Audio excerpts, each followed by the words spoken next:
Hi viewers, ಕರುನಾಡ ಕೈ ರುಚಿ ಕ್ರಿಯೇಷನ್ಸ್ಗೆ ಸ್ವಾಗತ. ನಾನಿವತ್ತು ಸಿಹಿ ಗೆಣಸಿನ ಬಜ್ಜಿ ಮತ್ತು ಆನಿಯನ್ ರಿಂಗ್ಸ್ ಮಾಡ್ತಾ ಇದ್ದೀನಿ. ತುಂಬಾ ಚೆನ್ನಾಗಿರುತ್ತೆ, ಕ್ವಿಕ್ಕಾಗಿ ಮಾಡ್ಕೋಬಹುದು. ತುಂಬ ಗರಿಗರಿಯಾಗಿ ತುಂಬಾ ಚೆನ್ನಾಗಿರುತ್ತೆ, ಟೇಸ್ಟು ಸಹ ತುಂಬ ಚೆನ್ನಾಗಿರುತ್ತೆ. ಹೇಗೆ ಮಾಡೋದು ಅಂತ ನೋಡೋಣ. ನಮ್ಮ ಪಕ್ಕದ ಮನೆಯವರು ಗೆಣಸು ಬೆಳೆದಿದ್ರು ಅಂತ ಹೇಳಿ ಗೆಣಸನ್ನ ಕೊಟ್ಟಿದ್ದರು. ಸೊ ನೋಡಿ, ಈ ರೀತಿ ಇದೆ ಗೆಣಸು. ನಾನು ಇದನ್ನ ಸ್ವಲ್ಪ ಮೇಲ್ಗಡೆ ಎಲ್ಲ ವಾಶ್ ಮಾಡಿ ನೀಟ್ ಮಾಡಿಕೊಂಡು ಈಗ ಕಟ್ ಮಾಡ್ಕೊಳ್ತೀನಿ. ನಾನೇನು ಸಿಪ್ಪೆನ ತೆಗೆಯಲ್ಲ. ಸೊ ಮನೆಯಲ್ಲೇ ಬೆಳೆದಿರೋದ್ರಿಂದ ಗೆಣಸು ಚೆನ್ನಾಗಿರುತ್ತೆ. ಸೊ ಸಿಪ್ಪೆ ಏನು ತೆಗೆಯಲ್ಲ. ಸೊ ಮೇಲ್ಗಡೆ ಮಾತ್ರ ನಾನು ತುದಿಗಳನ್ನ ಕಟ್ ಮಾಡಿಕೊಂಡು ಎಷ್ಟೆಷ್ಟು ಉದ್ದಕ್ಕೆ ಬೇಕು ಅಂತ ಹೇಳ್ಬಿಟ್ಟು ನೋಡಿಕೊಂಡು ಕಟ್ ಮಾಡ್ತಾಯಿದ್ದೀನಿ. ಒಳಗಡೆ ಕೆಲವು ಗೆಣಸು ಚೆನ್ನಾಗಿರಲ್ಲ, ಮೇಲ್ಗಡೆ ಚೆನ್ನಾಗಿರುತ್ತೆ, ಒಳಗಡೆ ಚೆನ್ನಾಗಿರಲ್ಲ. ಸೊ ಚೆನ್ನಾಗಿರೋ ಗೆಣಸನ್ನ ಮಾತ್ರ ನಾನಿಲ್ಲಿ ತೆಗೆದುಕೊಂಡಿದ್ದೀನಿ, ಚೆನ್ನಾಗಿಲ್ಲದೆ ಇರೋದನ್ನ ಬಿಸಾಕಿದ್ದೀನಿ. ಸೊ ಇಷ್ಟಿಷ್ಟು ಉದ್ದ ಕಟ್ ಮಾಡಿಕೊಂಡು ನಾನೀಗ ಇದನ್ನ ಸ್ಲೈಸಾಗಿ ಕಟ್ ಮಾಡ್ಕೊಳ್ತೀವಿ. ಬಾಳೆಕಾಯಿ ಬಜ್ಜಿಗೆಲ್ಲ ಕಟ್ ಮಾಡ್ತೀವಲ್ಲ, ಅಷ್ಟು ದಪ್ಪ ಕಟ್ ಮಾಡಿಕೊಂಡ್ರೆ ಸಾಕು. ನೋಡಿ, ನಾನು ಇವಾಗ ಕಟ್ ಮಾಡ್ಕೊಳ್ತಾ ಇದ್ದೀನಲ್ಲ, ಬಾಳೆಕಾಯಿ ಬಜ್ಜಿಗೆ ಕಟ್ ಮಾಡ್ಕೊಳ್ತೀವಲ್ಲ ಆ ರೀತಿ ಕಟ್ ಮಾಡಿಕೊಂಡು ನಾನು ಅದನ್ನ ನೀರಿಗೆ ಸೇರಿಸ್ಕೊಳ್ತಾ ಇದ್ದೀನಿ. ಅದರಲ್ಲಿ ಒಂಥರ ಆಲೂಗಡ್ಡೆನಲ್ಲಿ ಬರುತ್ತಲ್ಲ ಹಾಲು, ಅದೇ ರೀತಿ ಬರುತ್ತೆ. ಅದಕ್ಕೋಸ್ಕರ ಕಪ್ಪಾಗಿಬಿಡುತ್ತೆ ಅಂತ ಹೇಳ್ಬಿಟ್ಟು ನಾನು ಕಟ್ ಮಾಡಿ ನೀರಿಗೆ ಸೇರಿಸ್ಕೊಂಡು ಚೆನ್ನಾಗಿ ವಾಶ್ ಮಾಡಿಕೊಂಡು ಒಂದು ಪ್ಲೇಟ್ಗೆ ತೆಗೆದುಕೊಂಡಿದ್ದೀನಿ.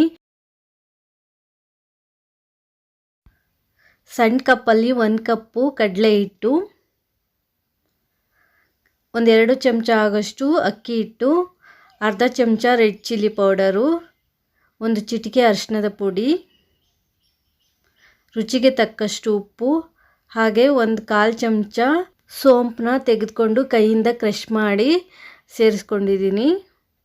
ಹಾಗೆ ಸ್ವಲ್ಪ ಜೀರಿಗೆ, ಹಾಗೆ 1/4 ಚಮಚ ಆಗೋಷ್ಟು ಓಂ ಕಾಳನ್ನು ಸಹ ತೆಗೆದುಕೊಂಡು ಕೈಯಿಂದ ಈ ಥರ ಕ್ರಷ್ ಮಾಡಿ ಸೇರಿಸ್ಕೊಂಡಿದ್ದೀನಿ.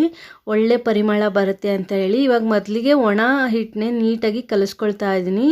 ಎಲ್ಲ ಇಂಗ್ರೀಡಿಯೆಂಟ್ಸು ಒಂದಕ್ಕೊಂದು ಹೊಂದ್ಕೊಳ್ಳೋ ರೀತಿ. ಈಗ ಸ್ವಲ್ಪನೇ ನೀರು ಸೇರಿಸ್ಕೊಂಡು ನೀಟಾಗಿ ಮಿಕ್ಸ್ ಮಾಡ್ಕೊಳ್ತಾ ಇದ್ದೀನಿ. ಒಂದೇ ಸರಿ ಜಾಸ್ತಿ ನೀರನ್ನ ಸೇರಿಸ್ಲಿಕ್ಕೆ ಹೋಗಬೇಡಿ. ಸ್ವಲ್ಪನೇ ನೀರು ಸೇರಿಸ್ಕೊಂಡು ನೀಟಾಗಿ ಕಲಿಸ್ಕೊಳ್ಳಿ. ಸ್ವಲ್ಪನೂ ಗಂಟುಗಳು ಬರದೇ ಇರೋ ರೀತಿ ನೀಟಾಗಿ ಕಲಿಸ್ಕೊಳ್ಳಿ. ಹಾಗೆ ಸ್ವಲ್ಪ ತಿಕ್ಕಾಗಿನೂ ಸಹ ಕಲಿಸ್ಕೋಬೇಕಾಗತ್ತೆ. ಹೊಸದಾಗಿ ಯಾರಾದರೂ ನನ್ನ ಚಾನಲ್ ನೋಡ್ತಾ ಇದ್ದರೆ ಪ್ಲೀಸ್ ನನ್ನ ಚಾನಲ್ನ ಸಬ್ಸ್ಕ್ರೈಬ್ ಮಾಡಿಕೊಂಡು ನೋಡಿ.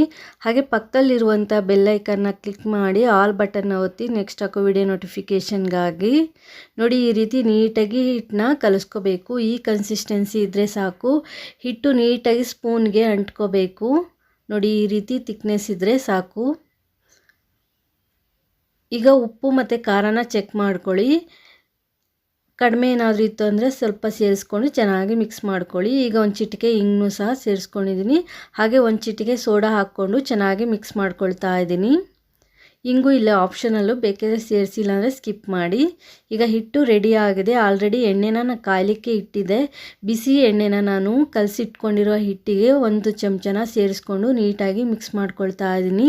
ಈ ರೀತಿ ಬಿಸಿ ಎಣ್ಣೆನ ಹಿಟ್ಟಿಗೆ ಸೇರಿಸೋದ್ರಿಂದ ಬಜ್ಜಿ ಗರಿ ಗರಿಯಾಗಿ ಬರುತ್ತೆ. ಅದಕ್ಕೋಸ್ಕರ ನಾನಿಲ್ಲಿ ಗೆಣಸು ಏನು ಕಟ್ ಮಾಡಿ ಇಟ್ಕೊಂಡಿದ್ದೆ ಅದನ್ನ ಹಿಟ್ಟಲ್ಲಿ ಡಿಪ್ ಮಾಡಿ ಎಣ್ಣೆಗೆ ಸೇರಿಸ್ಕೊಳ್ತೀನಿ. ನೋಡಿ, ಹಿಟ್ಟು ಎಷ್ಟು ನೀಟಾಗಿ ಅಂಟ್ಕೊಂಡಿದೆ ಅಂತ ಆ ರೀತಿ ಕಲಿಸ್ಕೋಬೇಕು. ಈಗ ಒಂದೊಂದನ್ನೇ ಡಿಪ್ ಮಾಡಿ ನಾನು ಎಣ್ಣೆಗೆ ಸೇರಿಸ್ಕೊಳ್ತಾ ಇದ್ದೀನಿ. ಎಣ್ಣೆ ಚೆನ್ನಾಗಿ ಕಾದ ನಂತರ ಮೀಡಿಯಮ್ ಊರಿನಲ್ಲಿ ಇಟ್ಕೊಂಡು ಬೇಯಿಸ್ಕೋಬೇಕಾಗುತ್ತೆ. ನೀಟಾಗಿ ಎಣ್ಣೆಯಲ್ಲಿ ಫ್ರೈ ಮಾಡ್ಕೊಳ್ಳಿ. 10 ಸೆಕೆಂಡ್ ಆದ ನಂತರ ಈ ರೀತಿ ಮಿಕ್ಸ್ ಮಾಡಿ ತಿರುವಾಕಿ ಬೇಯಿಸ್ಕೊಳ್ಳಿ. 2 ಸೈಡು ಚೆನ್ನಾಗಿ ಗೋಲ್ಡನ್ ಕಲರ್ ಬರಬೇಕು, ಅಲ್ಲಿವರೆಗೂ ಬೇಯಿಸ್ಕೊಳ್ಳಿ. ತುಂಬ ಚೆನ್ನಾಗಿರುತ್ತೆ, ಗರಿ ಗರಿಯಾಗಿ ಬರುತ್ತೆ. ಹಾಗೆ ಒಳಗಡೆ ಸಿಹಿ ಇರುತ್ತೆ, ಮೇಲ್ಗಡೆ ಖಾರ ಖಾರ ಚೆನ್ನಾಗಿರುತ್ತೆ. ಈ ಗೆಣಸಿನ ಬಜ್ಜಿ ತಿನ್ನೋದಕ್ಕೆ ತುಂಬಾ ರುಚಿಯಾಗಿರುತ್ತೆ. ಹಾಗೆ ಡಿಫ್ರೆಂಟಾಗಿಯೂ ಇರುತ್ತೆ.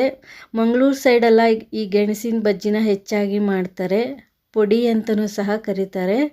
ಸೊ ಇವಾಗ ಚೆನ್ನಾಗಿ ಬೆಂದಿದೆ. ಈ ರೀತಿ ಚೆನ್ನಾಗಿ ಬೆಂದ ನಂತರ ನಾನು ಈಗ ಇದನ್ನ ಒಂದು ಇದಕ್ಕೆ ತೆಗೆದುಕೊಳ್ತೀನಿ.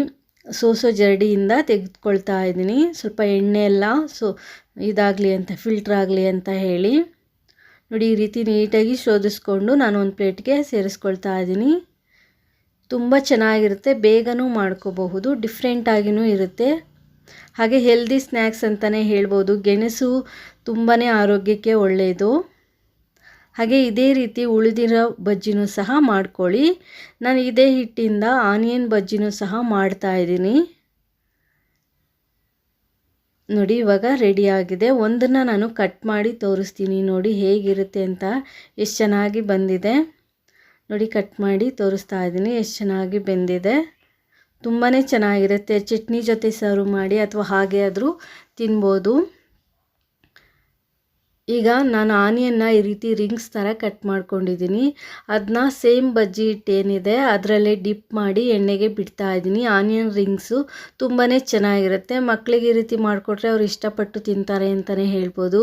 ಹೊರಗಡೆ ಹೇಗೆ ಮಾಡ್ತಾರೆ ಅಂತ ನಮಗೆ ಗೊತ್ತಿರಲ್ಲ. ಸೊ ಮನೆಯಲ್ಲೇ ನಾವು ಈ ರೀತಿ ಮಾಡಿಕೊಡೋದ್ರಿಂದ ಅವರು ಸಹ ಇಷ್ಟಪಟ್ಟು ತಿಂತಾರೆ ಅಂತಲೇ ಹೇಳ್ಬೋದು. ಆನಿಯನ್ ರಿಂಗ್ಸ್ ತಿನ್ನೋದಕ್ಕೆ ತುಂಬ ಚೆನ್ನಾಗಿರುತ್ತೆ. ನೋಡಿ ಆನಿಯನ್ ರಿಂಗ್ಸು ಸಹ ರೆಡಿಯಾಗಿದೆ. ಇದೇ ರೀತಿ ಅದು ಮೀಡಿಯಮ್ ಊರಿನಲ್ಲಿ ಇಟ್ಕೊಂಡು ಬೇಯಿಸ್ಕೊಂಡು ಒಂದು ಪ್ಲೇಟ್ಗೆ ತೆಗೆದುಕೊಳ್ಳಿ. ಚೆನ್ನಾಗಿರುತ್ತೆ, ಗರಿ ಗರಿಯಾಗಿ ಬರುತ್ತೆ. ಈಗಂತೂ ಡೈಲಿ ಮಳೆ ಬರ್ತಾ ಇರೋದ್ರಿಂದ ಏನಾದರೂ ತಿನ್ನಬೇಕು ಅನಿಸ್ತಾ ಇರುತ್ತೆ. ಸೊ ಆ ಟೈಮಲ್ಲಿ ನಾವು ಕ್ವಿಕ್ಕಾಗಿ ಮಾಡಿಕೊಂಡು ತಿನ್ನುವಂತಹ ಸ್ನ್ಯಾಕ್ಸ್ ಅಂತಲೇ ಹೇಳ್ಬೋದು. ಒಂದ್ಸಲ ಟ್ರೈ ಮಾಡಿ ನೋಡಿ ಹೇಗಾಗಿದೆ ಅಂತ ಕಮೆಂಟ್ ಮಾಡಿ ತಿಳಿಸಿ. ಹಾಗೆ ನನ್ನ ಈ ವಿಡಿಯೋ ನಿಮಗೆ ಇಷ್ಟ ಆದಲ್ಲಿ ಪ್ಲೀಸ್ ಲೈಕ್ ಮಾಡಿ, ಶೇರ್ ಮಾಡಿ, ಕಮೆಂಟ್ ಮಾಡಿ. ಹಾಗೆ ನನ್ನ ವಿಡಿಯೋ ಇಷ್ಟ ಆದಲ್ಲಿ ಸಬ್ಸ್ಕ್ರೈಬ್ ಮಾಡಿಕೊಂಡು ನೋಡಿ. ಯಾರಾದರೂ ಹೊಸದಾಗಿ ನನ್ನ ಚಾನಲ್ ನೋಡ್ತಾ ಇದ್ದರೆ ಪ್ಲೀಸ್ ನನ್ನ ಚಾನಲ್ನ ಸಬ್ಸ್ಕ್ರೈಬ್ ಮಾಡಿಕೊಂಡು ನೋಡಿ. Thanks for watching this video.